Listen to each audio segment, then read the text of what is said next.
కేంద్ర ప్రభుత్వం పెండింగ్ నిధులను విడుదల చేసిన అధికారులు మాత్రం సర్పంచుల బిల్లులు చెల్లించడంలో నిర్లక్ష్యం వహిస్తున్నారని తెలంగాణ సర్పంచుల సంఘం జేఏసీ రాష్ట్ర ప్రధాన కార్యదర్శి కేశబోయిన మల్లయ్య యాదవ్ ఆగ్రహం వ్యక్తం చేశారు. సూర్యాపేట కలెక్టరేట్ వద్ద ఆయన మాట్లాడుతూ కలెక్టర్ ఆదేశాలతో సస్పెన్షన్ భయంతో అప్పులు తెచ్చి క్రీడా ప్రాంగణాలు, వైకుంఠధామాలు వంటి పనులు పూర్తి చేశామని అన్నారు. తీరా బిల్లుల కోసం వెళ్తే అధికారులు ఒకరిపై ఒకరు సాకులు చెబుతూ కాలయాపన చేస్తున్నారని ఆవేదన వ్యక్తం చేశారు. ఆర్డర్ కాపీలు లేవని, బిల్లులు ఆపడం అన్యాయమని, అప్పుల బాధతో సర్పంచుల పరిస్థితి దయనీయంగా మారిందని వాపోయారు.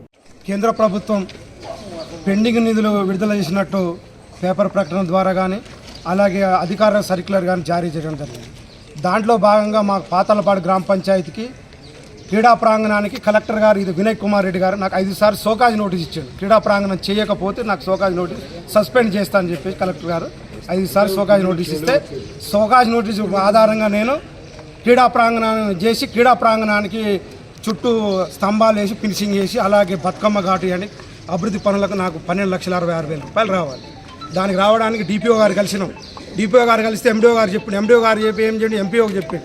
ఎంపీడీఓ ఏమన్నాడు, ఎంపీఓ చెప్తే కార్యదర్శి మాకేం సంబంధం లేదు, మాకు ఆర్డర్ రావాలి, ఆర్డర్ కాపీ వస్తేనే మేము డబ్బులు ఇస్తాం, లేకపోతే ఇవ్వలేమని చెప్పేసి.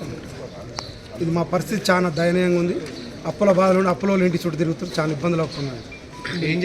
కలెక్టర్ గారిని కలిసి కలెక్టర్ గారు మాకు ఇవ్వకపోతే మేము ప్రతిరోజు ఇది మాకేదో ఒక ఆధారంగా మాకు బిల్లులు ఇచ్చేటట్టు చూపించాలని చెప్పేసి